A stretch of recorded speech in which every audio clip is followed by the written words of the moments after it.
Ciao a tutti and welcome to Outsider. My name is Mattia and I'm your host. Today's guest comes from the Barbados. His name is Erskine and came to the UK around 25, 26 years ago. His story was quite incredible. It was quite an emotional roller coaster.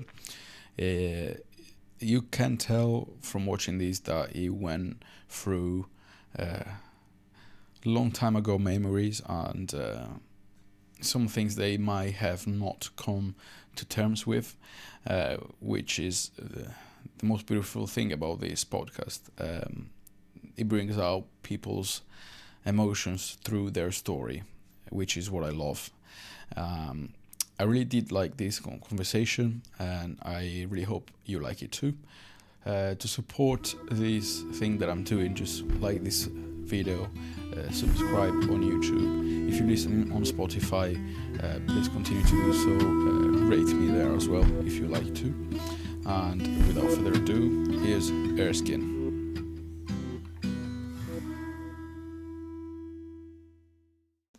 How are you today anyway? I can't complain.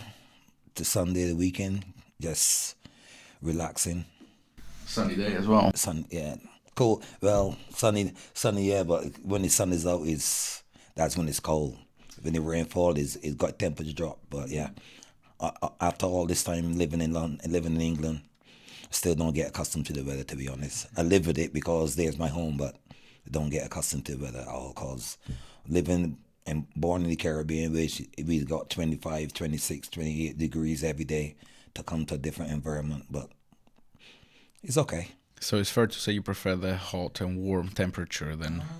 Yes and no, cause why I won't say that, because when I first came here to England in '99, I had a homesick. I wanted to go back home a lot, but something. Now when I go home to see, like when I go home for Christmas and see my parents and my family and that kind of stuff, after a couple of weeks, I feel like I miss Britain.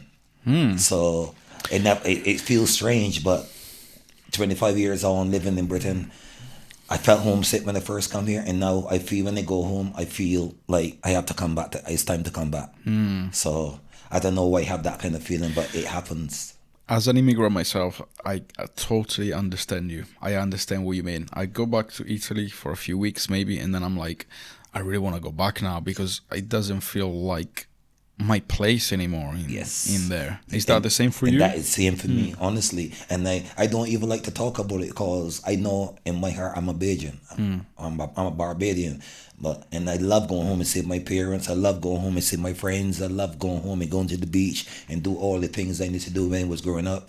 But after a while, after probably 4 or 5 weeks, it's time to come back. And I can't put my finger on it. It happens. It feel like when I feel homesick, in the sense that I used to feel homesick to go back to Barbados when I first come here, and now I feel homesick when in Barbados. I feel homesick to come back to Britain, and it's really frustrating. But that's what it is at the moment. It's like a parallel life. Like, well, Exactly. where am I supposed to be? Exactly. And probably is my mindset is that I'm a holiday too. I know that's a holiday mode. And I'm not like when Britain, you got to go to work, you got your 9 to 5 and that kind of stuff. But when you go to Barbados, you're going to hang out with your friends, you're going to go to the beach, you're going to do that. So you feel like a vacation kind of mentality. Makes sense.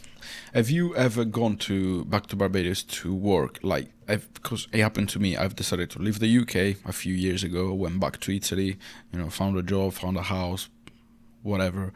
But then I couldn't stay there any longer because there's multiple reasons, but I had to come back here again. Has this ever happened to you, or have you lived here like since? Yes, so I never went back to Barbados. If I go home and work, like I got my brother and my sister, and all them were developing their own homes, and I was building my own home in Barbados also. So I go home not only to spend time with my mom and dad, because I still feel obligated to look after my parents, because my parents brought me up so well, and they were so good to me, and they supported me so much all through my life that I felt that I had to go back. And then when they call or contact my parents and see the monthly thing, and then see my parents growing old and they can't help themselves the way that they would love, I felt so feel powerless. Yeah. So I can wait to actually go home to Barbados, but I actually go home to make sure that my parents are catered for, and let them know that I'm here. And that they mean the world to me, and I didn't run away and go on living my life and forget that I have parents. Makes sense. I always felt that. I always feel that my parents are always important to me. Don't matter what, don't matter if I'm in a relationship, don't matter if I have a different life. My parents are an image of me, and I think I just couldn't. So I have that kind of love and respect for my parents so much that I have to go back to Barbados. I have to, and I always look after my life, look after my finance, balance myself, and go and look for my parents every year. As I told you, 18 years, every Christmas for 18 years till my parents pass away, I go to Barbados and spend time with them, and that's the best feeling. Yeah, that's the best feeling. I ain't got no regrets. If I could do it all, I'll do it all over again. Mm-hmm. You have mentioned to me earlier, coming here, that your parents have passed now. Yeah. First of all, I'm really sorry about it. I know how it feels, and yeah, it's just something that you cannot describe. My question is, now that they're gone, how do you feel going back to Barbados? Does it feel a little bit more empty? Yes, honestly, and what hurts most is that I booked my flight called my dad would be 87 in June, and my brother that's home living, he was 60 in June, so 3 days apart. And I booked my flight. My brother from the States, he went there 4 days before me. My brother in London, he went there 3 days before me, and two days before I ready to travel, I get a phone call at work telling me your dad just gone. It breaks my heart, and what hurts mostly is that my other two brothers was there to look at. They were there with my part. At least he didn't die alone and that kind of stuff. But still, I don't know how to comprehend it. I felt like my dad. Like he saw the other two boys, his two sons are there. He knew it was coming, and he just felt like he just went and waited for me. But on the flip side of that, my dad knew I wouldn't be there every year. My other two brothers don't go as frequent as I do. They go every 2 or 3 years, but I go every year. So I don't know what what he was thinking or what he was saying to himself.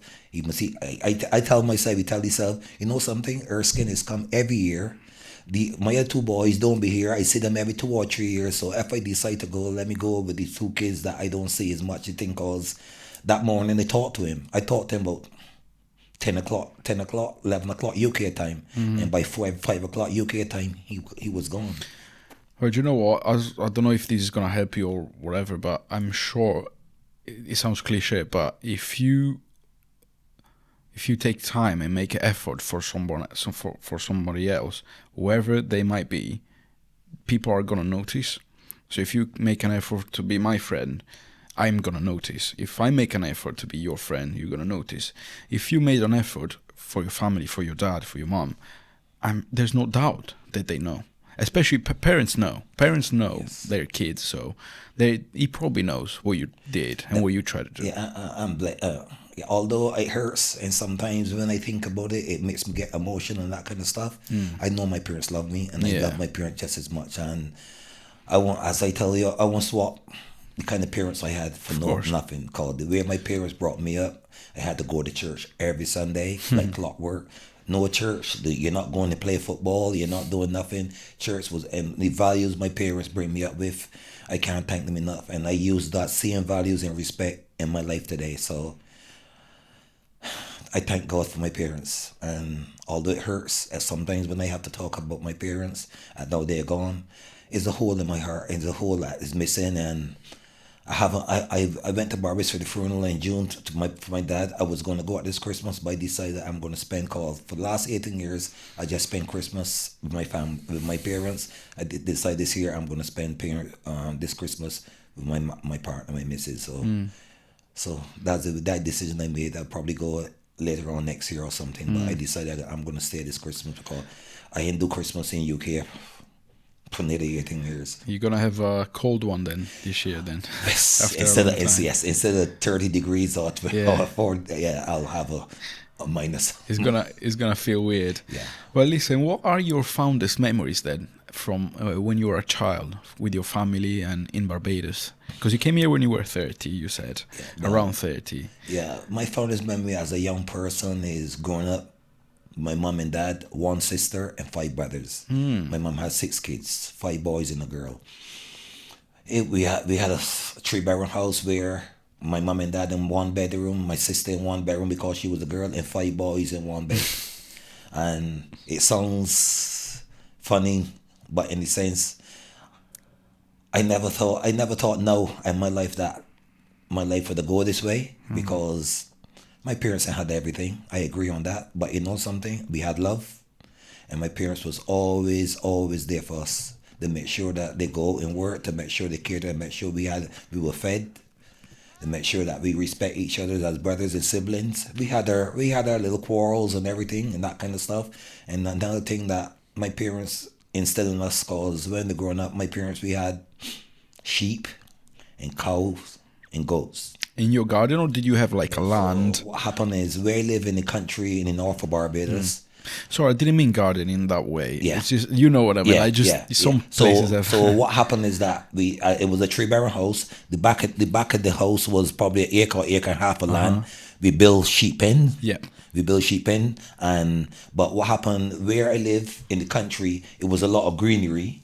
So what we do, on the evenings we bring in the sheep and put them in the pen, but the cows always stay in the pasture. Okay. So we always, because as I tell you, it was probably about 15 acres of land right in front of my house. On the other side where we used to got fruits like fat ports and cashews and grapes. It was close to the sea. 'Cause I lived close to the sea also. Yeah.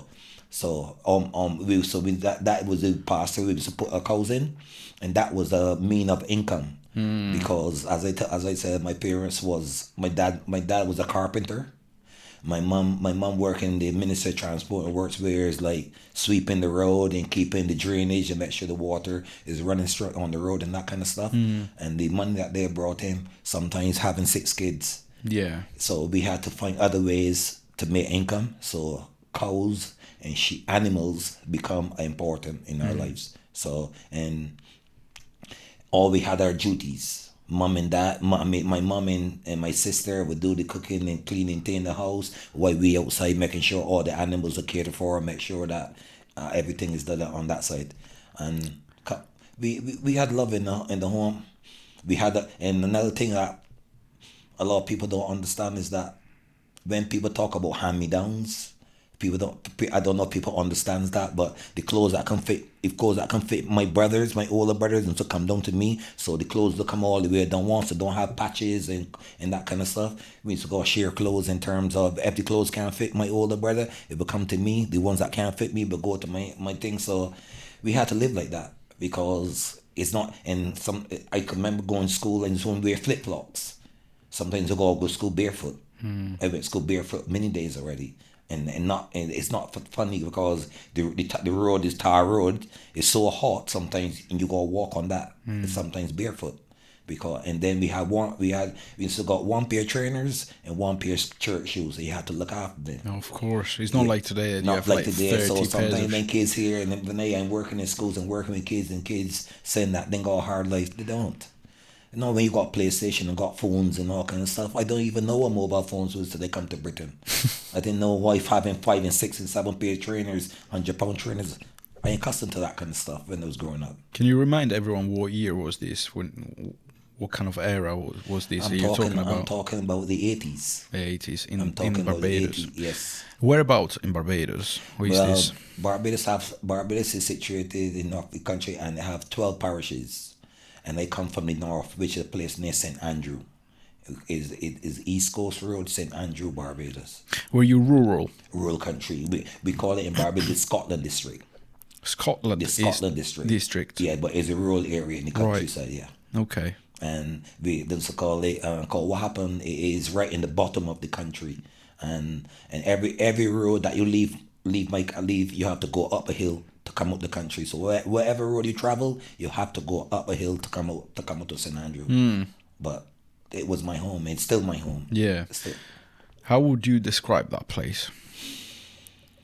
I won't swap it for nothing. But describing it was hard transportation wise to get around.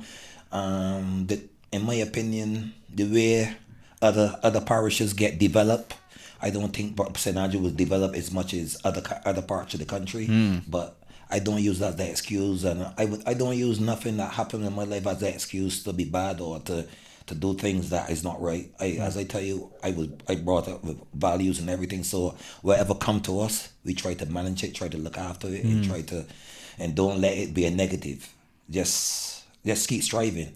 And I go back there today, and the roads and that kind of stuff is still the same way I left 25 years ago, but it's my home. I built, and that way went and built my home there. Probably could have gone and lived somewhere else because a lot more places, a lot more developed and that kind of stuff. But that's where I know. That's where I know.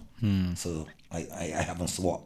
It made me chuckle because I just picture myself going back to Sardinia, and I take my cousin's car or my granddad's car sometimes to go from my town to another town, and I instinctively avoid the potholes that are still there since when Exactly I left 10 years ago. So the bridge, the potholes, we got roads and thing that I'm telling you, you don't even want to drive down those roads, but that's what it's. I got even my football team that I work with in St. Andrew Lions in Barbados.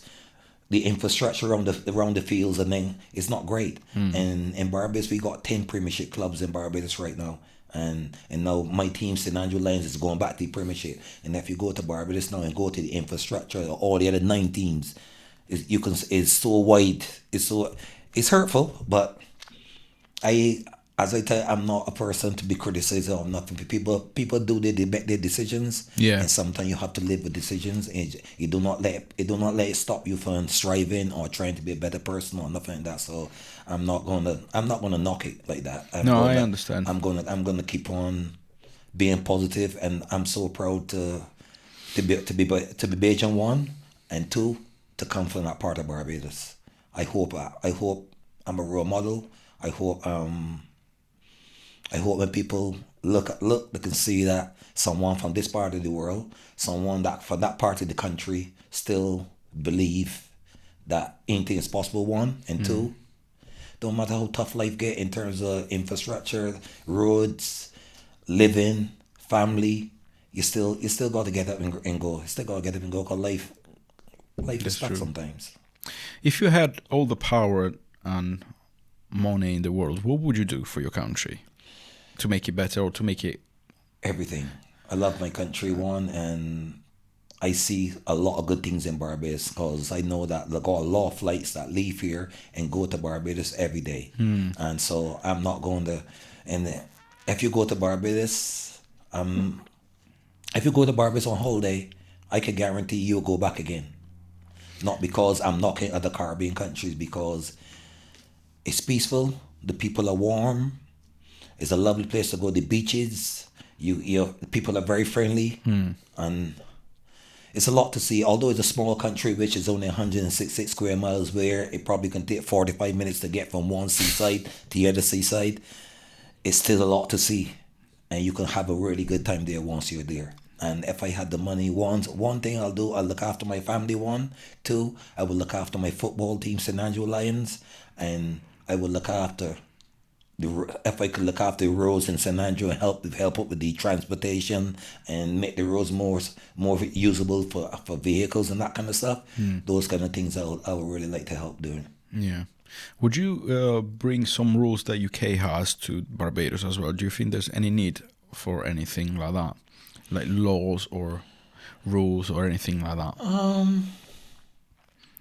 Yes, I feel like when I was growing up, when my parents were very strict in the sense of letting me know what is required and how you should conduct yourself, and you don't want your teacher at school to call your mom and tell your mom you're being silly at school.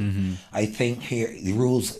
I think some of the rules in Caribbean, and we can instill them in Britain. It will help some of the young people. Some people may not see it that way because, as I said, the government and the social service and that kind of stuff, they see things different. But I get a clump on my head. I get a little tap on my bum.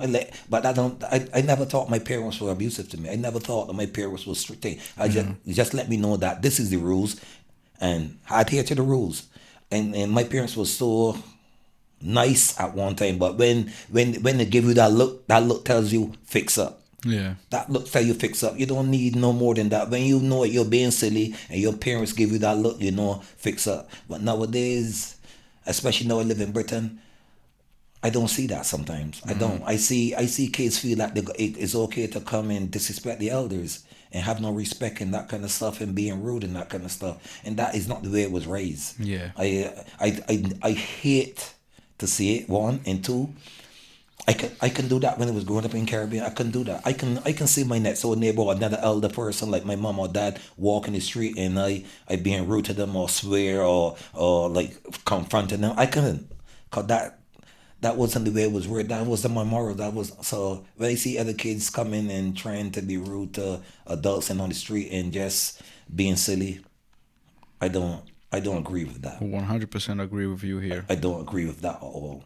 But when you're in Rome, you gotta do as the Romans do, and I understand that. Yeah. But I think that we should get a little more clarity in terms of how these kids conduct themselves and how they get on when they go to school, when they're on the road, and even when they see adults.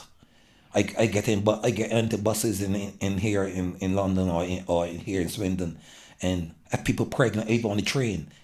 I see older folks and some young people don't even want to get up and get a seat. Yeah. You think I could do that? You think I could get on a bus with my parents in Barbados growing up and somebody pregnant or old getting bus? I have to get up and get my seat. That it come like clockwork. It's not like oh, my mom gonna tell me do that. Yeah. Because you know the rules. The rules say that come. So I don't see that so much. I see older folks and pregnant people in Britain, in buses, trains, and all over. And some people forget that they're pregnant, forget that they're old, forget that they should get in their seat. So those little values and things still need to be corrected or adjust. Yeah, I 100% agree with you. You have talked to me now and a little bit on the way here about values and morals. What are these values and morals you talk about?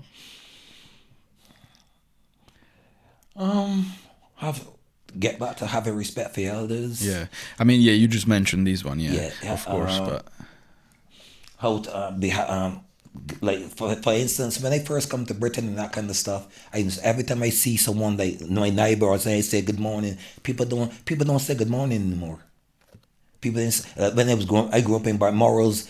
My neighbors, I walk in the street going to school, good morning. When I get to school, good morning, and then kind of stuff. So I don't see that so much. And manners, having respect, conduct yourself in the best way and that kind of stuff. Cause that's why sometimes when you see in Britain, some people live in a flat and then you go and find them 2 and 3 days after, or find a week and then passed away and that kind of stuff. Because it's not much connection between neighbors and that kind of stuff.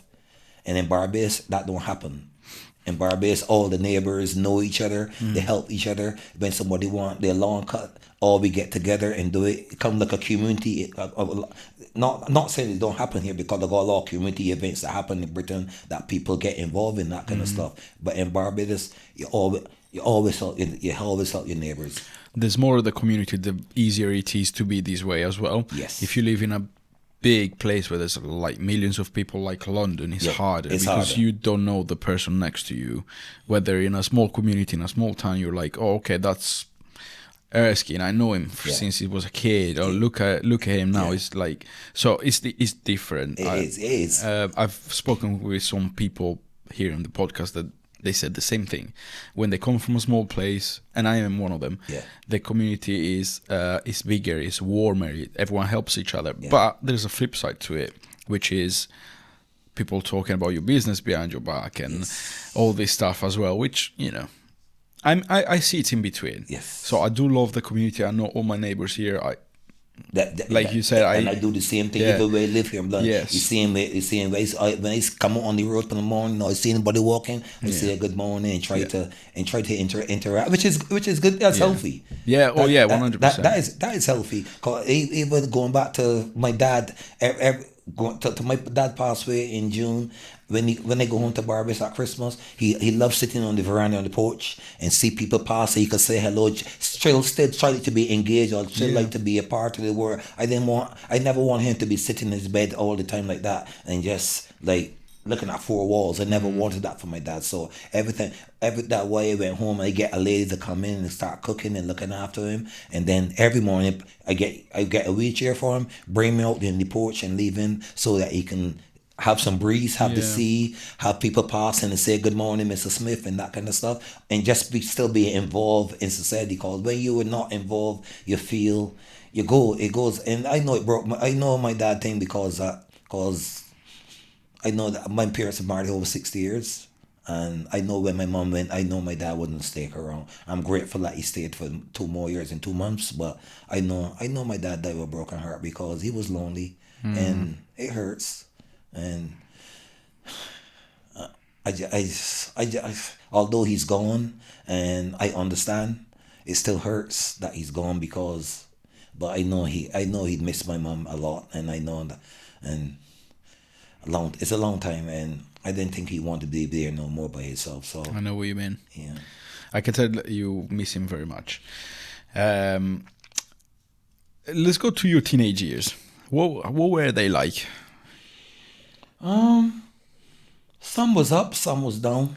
Mixing around people, sometimes having a little smoke with the things I shouldn't do and that kind of stuff. Growing up as a 15 and 16-year-old Oh, kid. everyone does that.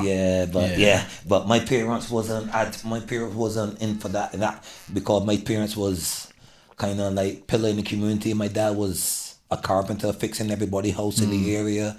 Then he was into cricket. He loved cricket. Cricket was his favorite sport. He managed the cricket team in my area. He become like one of the big role models in there. So everywhere they see me, they just say that is Leroy's son. My dad's name was Scout. That was his nickname. So that is thing. So and then my mom was so involved in the church. All the picnics, all the baking, all the stuff that is important in the church. My mom was always there, excursions and that kind of stuff. So my mom was so involved in church that all the neighborhood knew when we can have a bake out, when we can go to excursions and go to different parts of the country and that kind of stuff. So my parents were very, very popular in my area, and being that means that their kids, we had to be careful in terms of how we conduct ourselves and that kind of stuff. Let me guess, you had to hide with a cigarette. So right? so I hide with a cigarette and that kind of stuff, and I didn't want people to see me do certain things because I never even down to school when I was growing up. When I try not to be silly in school, although sometimes when kids push your buttons, you find yourself getting their scuffles and their fights and things, and then you don't want the school to call your mom. Because when you call your mom and dad, it's a different story. But why is that though? It comes back to what you said before, is the respect. You don't want your parents to be,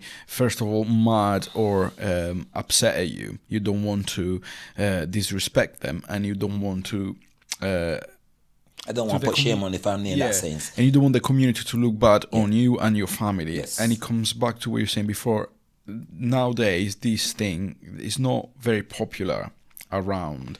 And I agree with you with what you said earlier, because it should be like that. I'm telling you, you're 100% right, because they got kids now in prison that don't have no. It's not fear. I'm not going to use that word fear, but come on, have some respect for your parents. When you should not go to school and try to be silly and disrespect your teachers. And then when you tell a teacher tell you, oh, I'm going to call your parent, call her. So what? What can she do? I could never do that. I was never like that. I would never use fear for my parents, but respect, 100%. And a bit of fear. Like, I was afraid if I got, like, a note on my notebook, like saying, oh, your son, Mattia, has not behaved today. I would get beaten. Yes. And I would get punished. Like, I wouldn't go out for a that's week, the truth. no TV, and that is 100% true. And I know something.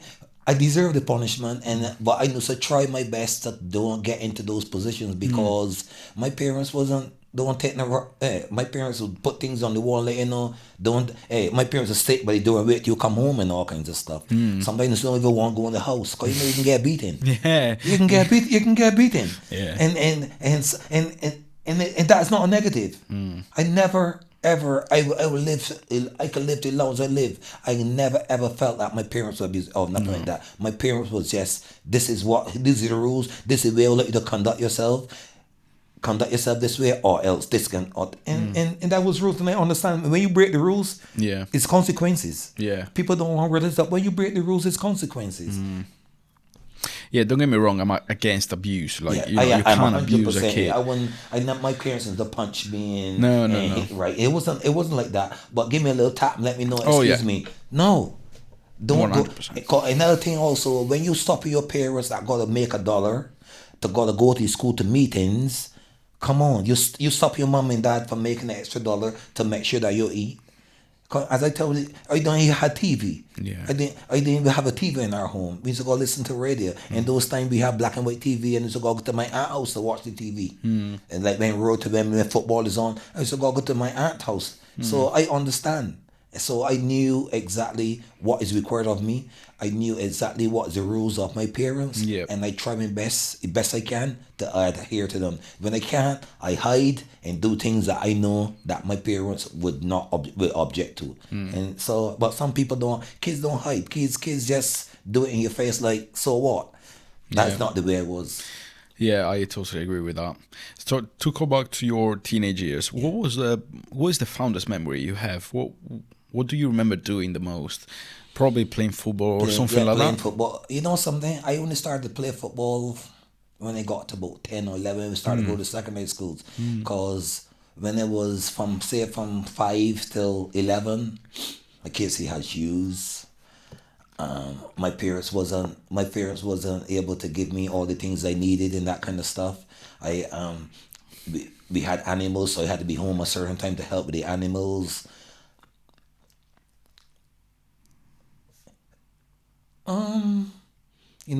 The primary school that I went to school at was about 5 minutes or 10 minutes away from my house, so I could have walked there every morning. I had friends that I went to school there that all today right now. I'm in 58. I'm still friends with. So and we had a little scuffles, had a little fights on the way to school, and that's normal. But I had a happy. To be honest, although my parents wasn't able to give me all the things I need, I was happy, and I had a loving parents. And my siblings, up to today, although we live all different parts of the world, we still correspond every week to find out how we doing, how our family's doing, and everything. So I didn't have a broken family. I had a really good family. I have really good my parents brought me up really, really well, and as I tell you, I can't thank my parents for the way they brought us up. All it now today, I can call my brother in New York and say, I want $10 he will send it for me. I could call my brother in London, tell him I lost, can you help me? I could call my at least my brother in Barbados now, he's who built my house in Barbados. I stayed here and just send money, he built my house and that kind of stuff. So those kind of things are invaluable. I can talk to my brothers and my sister every week, and we still, when I see them, it's just like yesterday. We still have a real good connection. We still very loving with each other and that kind of stuff. And we depend on one another a lot for everything. To be honest, These are things they have no value. They are like, there's no price. No, They're not. priceless. And I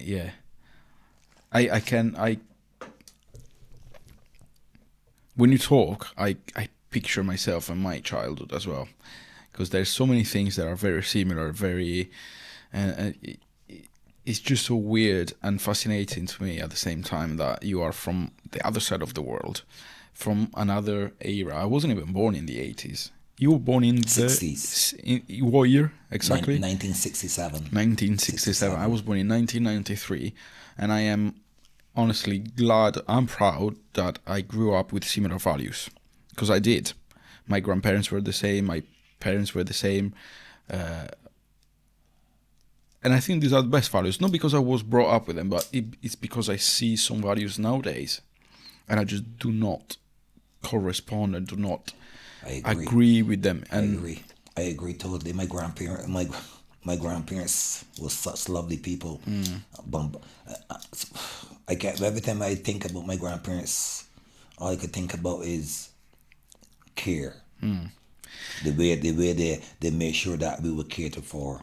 If when we got cold, like sometimes I go to the doctor for cold, or I go to buy medication for cold, like lime and that kind of stuff. In Barbados, growing up with a cold, my grandparents just go to the hill and go and get some bush.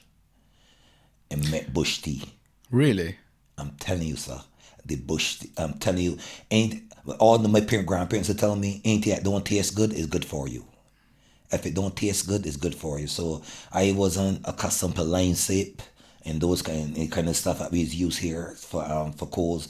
With lemongrass. It's gonna get all kinds of bush tea. And my grandparents used to boil it, give it to my parents, and my parents would bring it home, put it in a bottle, and when you sip that, you feel so different. It don't taste good. Even sometimes I used to go use aloe.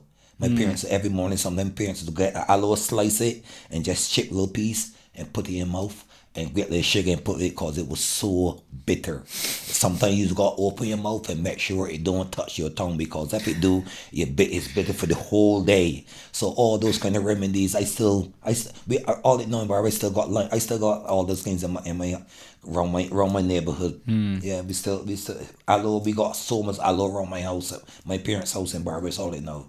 Cause we used to use aloe and things for the cows and that kind of stuff, even for the animals to help with the cold and that kind of stuff. And we use aloe, we use bush tea and all those kind of stuff. And so, so where I live in Barbados, as I tell you, where the greenery is, where the cows and thing is. When my parents couldn't afford to give me, cause when they first start playing when they start playing football, so my parents couldn't afford to give me a pair of boots. So as I tell you, the greenery in front, the pastures in front, where we move the animals thing, we got something in Barbados named fat ports and cashews and grapes. I used to go and pick buckets and take them and sell them, and that's how I started to earn my own money, get my own shoes and that kind of stuff. What were your first football shoes? Adidas. Adidas, okay. And all they know that all they wear. Do you still remember them? Do you still have them maybe? I don't have them because they burst up because I had they match up, but yeah, my first kind of shoes was Adidas. Yeah, and all it not today. That's my brand. I like Adidas and everything. My track suits, my t-shirts. Yeah. My trainers. All Adidas. Oh, you're Adidas today as well. Yeah, that's all your they brand, wear. is it? That's all I wear. I got friends and things that buy me night and other stuff and things for gifts and birthdays and Christmas, but they just do that to wind me up because they know that I like Adidas. That's I like that green as well. It's that kind of green is one of my favorites. Yeah, I've got a jumper like that, but it's Nike. So I won't bring you out. Don't worry. My childhood days, it was great. I had a lot of fun. I would go to the beach. And my parents always would tell us the rules. The sea have no back door. So please, when you go to the sea, do not go past wayside. That was always the rules for my parents. Do not ever go past your wayside, and always remember the sea have no back door. So you can't go when you go that way. So you have to come back that way. So then kind of things, kind of rules and then kind of things they implement in my life and things keep me safe as I can. Cause I know if I got friends that drown and that kind of stuff, and So then kind of stuff is what I was told, and my parents was. Every time I think about them, 2 years ago, every time I think of it, still hurts, as I tell you. But yeah, my parents, I'm blessed. I'm really blessed to have parents that I did. And I can imagine, mate. I'm sure of it. What can you tell me about your grandparents? My grandparents they used to live about 10 minutes from my house. My granddad used to work around hotels, planting grass and that kind of stuff. And my grandmother was a hawker. We call a woman that would sell get fruits, pears, mangoes, and she used to go into the town and sell. So she used to during the week she would get all the fruits that she need, and then she would go into the city and she would sell them, and that's how she was able to provide for my mom and the other my aunt that live in Brixton now I told you about. Yes. Yeah. And I got another aunt living in London. 2 aunts living in London right now. My uncle and my uncles, them immigrate. So some immigrate to England, some immigrate to USA.